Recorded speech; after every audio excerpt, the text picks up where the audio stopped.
The archives of the Military Museum contain one of the most striking photographs of the First World War. This picture captures a moment that seemed impossible to contemporaries, and many researchers for a long time attributed it to the category of military legends. We are talking about the Christmas Truce of 1914, when the enemies standing in trenches a few dozen meters from each other suddenly stopped fighting and met in no man's land to exchange cigarettes, alcohol, and even play football. In 2016, the family of one of the German soldiers captured in this historic photograph identified him. It was Arno Bohm, a German fighter standing next to the British military from the London Company of Riflemen. The joint photo, taken right in no man's land between the trenches, became indisputable proof that the events about which the ongoing war was writing really took place. The question of how, in the midst of a brutal total war that required the full mobilization of societies and boundless violence, at least a temporary truce and human brotherhood could arise remains one of the most intriguing in the history of the First World War. This phenomenon did not fit into the official narrative of the war in any of the parties to the conflict. Neither the British government nor the German command was interested in spreading the information that their soldiers could put down their weapons and meet as people, not as enemies. Nevertheless, the events of December 1914 took place in reality, and their consequences for understanding human nature and the nature of war turned out to be much deeper than could have been assumed at the time.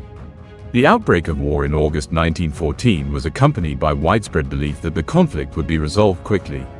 Most politicians and military strategists believed that the fighting would last several months, that the troops would quickly deal with the enemy, and that the young people would return home in time for the Christmas holidays. These hopes were fueled by an underestimation of the scale of the upcoming war, an underestimation of the technical capabilities of modern weapons, and an overestimation of the ability of cavalry and traditional tactics to provide a rapid breakthrough in trench warfare. By December 1914, it was clear that the war would not end anytime soon. Instead of a victorious conclusion in the summer months, the conflict turned into a stubborn struggle of attrition, buried in trenches that stretched from the English Channel to Switzerland. Hundreds of thousands of young people found themselves in conditions that were incompatible with normal human life. They stood in the mud, cold and damp, constantly in danger of being killed or injured. Their families were waiting for letters at home, hoping for an early return, worried about whether their sons would be alive by the end of the war. For the soldiers standing in the trenches in the winter of 1914, conditions were constantly deteriorating. The cold became more severe, the rains penetrated through clothing and equipment, and the general living conditions in the trenches became more and more unbearable. The soldiers' legs began to be exposed to trench foot, infections, and gangrene. The food was cold and often insufficient. The psychological pressure from the constant proximity of death, from the sounds of artillery fire, from the sight of wounded and dead comrades exhausted the nervous system of the most persistent warriors. However, the British troops stationed in the trenches were not alone in this. In the trenches opposite, sometimes only 30 meters across no man's land, there were German soldiers in a completely similar situation. They were also freezing, starving, afraid of death, and longing for their families. They too were disappointed that the war was not over by Christmas. They also hoped to see their mothers, wives, and children one day. The distance between the trenches created a unique situation in which the soldiers of both sides had a constant opportunity to communicate with each other. This communication began from the moment when the positional warfare itself appeared. The soldiers shouted at each other across this distance, and initially it was usually insults, swearing, and threats. Each side tried to intimidate the opponent, demonstrate their willingness to fight, and remind the opposing side of its vulnerability and danger. But something unusual happened. On Christmas Day and in the days leading up to this holiday, the nature of communication between the trenches changed dramatically. German troops began to sing Christmas carols. They decorated their parapets with Christmas trees and burning candles. It was an amazing sight for the British soldiers, who did not expect their enemies to think about Christmas and its traditions in such a situation. German soldiers sang Christmas carols, and the British troops, hearing familiar melodies, even in German, felt something that pierced the armor of war and hostility that surrounded them every day. One of the British soldiers, later interviewed, recalled, "We were on the front line, about 300 yards from the Germans. On Christmas Eve, we sang Christmas carols and various other songs, and the Germans did the same. We shouted at each other across no man's land. Sometimes it was rude remarks, but more often it was just jokes. In the end, the Germans shouted at us something like, 'Tomorrow you can shoot, we can shoot, but today let's not do it.' It was a suggestion that seemed almost implausible in the context of the war, but in the Christmas atmosphere it sounded almost natural. It started with the Germans raising white flags made of rags and shouting invitations for a conversation. They offered to meet in no man's land, in the very place where blood had been shed so recently and where anyone who appeared there could be shot. But Christmas, even for people in the trenches, meant something special. It was a day when people had to think about peace, kindness, and reconciliation. It was a day when religious feelings became especially acute and deep. For soldiers who had just killed a few months ago and were ready to kill more, this feeling was very powerful. The first step was music. Carols and Christmas carols intertwined with shouts across no man's land. Gradually, cautiously, several soldiers from the British side began to approach the edge of their trenches. They shouted in response to the German proposals. And at some point, which no one had exactly planned, the first soldiers of both sides came out of their fortifications into no man's land. They walked cautiously, ready to turn back at any moment if something unexpected happened. But nothing dangerous happened. The meeting was peaceful. One of the participants in the events later told in an interview about how the actual meeting took place. He remembered how the French and German soldiers, as he mistakenly recalled, confusing the units of the troops, came out of their trenches, stepping onto the barbed wire barriers, holding champagne and cigarettes in their hands. There was a desire for brotherhood here. They shouted that they wanted to end the war. But it didn't last long, maybe a day and a half or two, and then strict orders came from the high command forbidding any fraternization with the enemy. The soldiers were ordered to stay in their trenches, and any attempts to repeat contacts with the enemy were severely punished. The Christmas truce was not the same across the front line. Events developed in different ways in different sectors of the front. In some places, a truce was agreed upon and allowed the corpses that had been lying in no man's land for several weeks to be collected and buried. In other places, soldiers simply decided not to shoot at each other for a day or two. There was no truce in the third sectors, and the war continued as usual. One of the most striking stories concerned a football match that allegedly took place between British and German soldiers.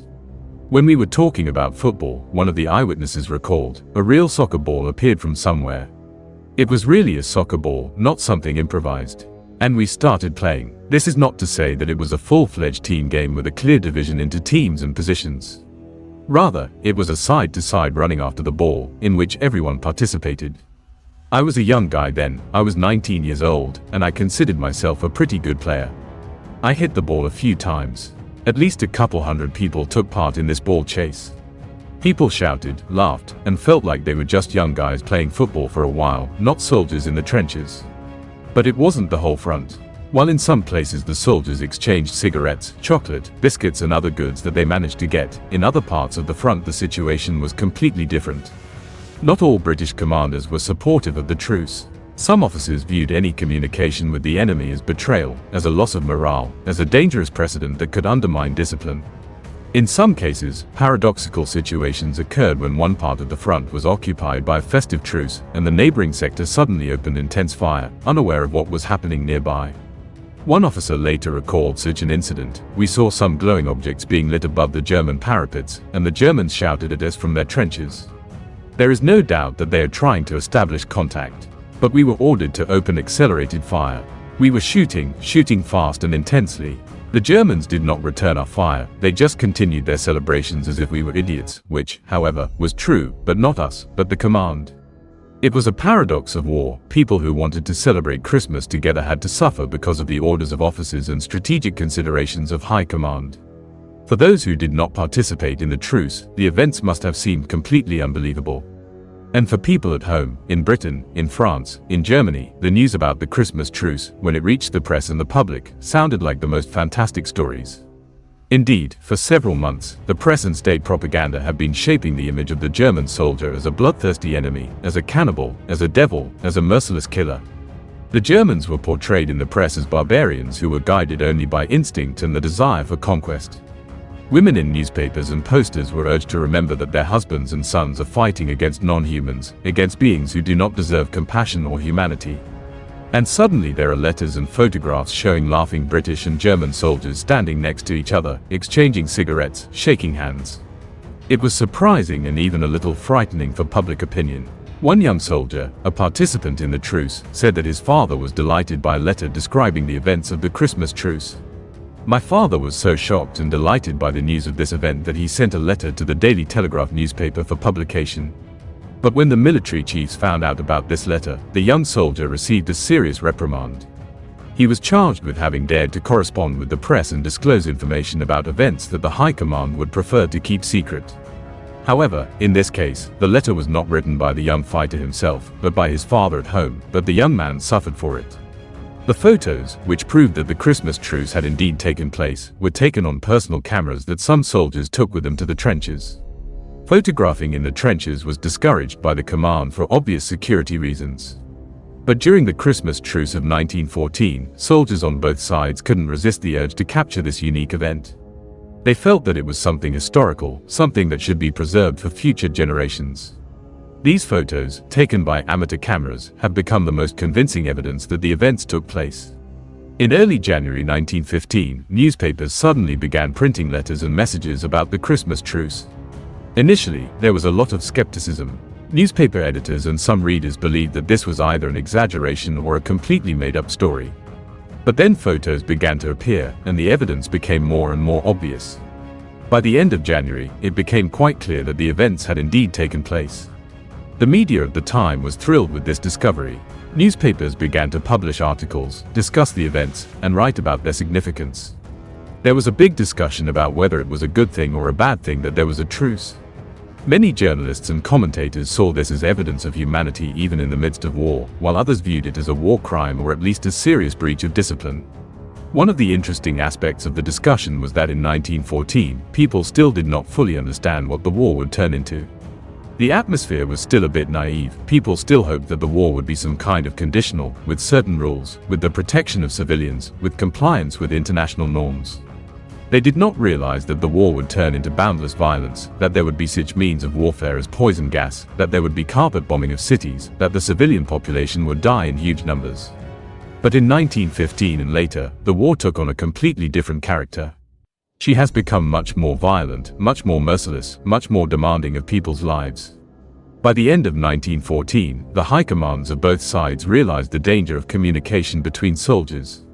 They realized that if the soldiers realized that their enemies were ordinary people just like them, they would lose the will to kill. Therefore, strict orders were issued prohibiting any contact with the enemy. The officers were instructed to ensure that no truces, no meetings, no gift exchanges took place. Violations of these orders could be severely punished, up to and including execution. For these reasons, the Christmas truce has gradually come to be seen as something marginal, almost like a myth. It was either forgotten, actively hidden, or misrepresented. Over time, people began to doubt whether this event had happened at all. Some skeptics completely denied its reality, classifying the stories about the truce as military legends, such as stories about Russian soldiers in felt boots or about angels who appeared at the Battle of Mons. News in newspapers and memoirs of participants were not sufficient evidence for some researchers. In Germany, the history of the Christmas truce has gone through an interesting evolution. German newspapers covered the events in much the same way as English newspapers. But in the 1920s and 1930s, the historical understanding changed. The Nazi regime demanded a completely new image of the German soldier as a hero fighting in a noble war for the greatness of the country. The Christmas truce contradicted this image. It showed the German soldier as a man capable of doubting the causes of the war, capable of feeling compassion for the enemy. It was inconvenient for Nazi propaganda. Therefore, in Germany, the story of the Christmas truce lost popularity and was mentioned less and less often. They tried to forget it or rewrite it.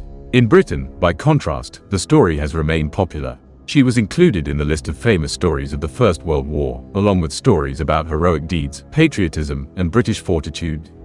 The letters and photographs that reached the house in Britain confirmed that this wonderful event had indeed taken place. But it was an event that never happened again on the same scale.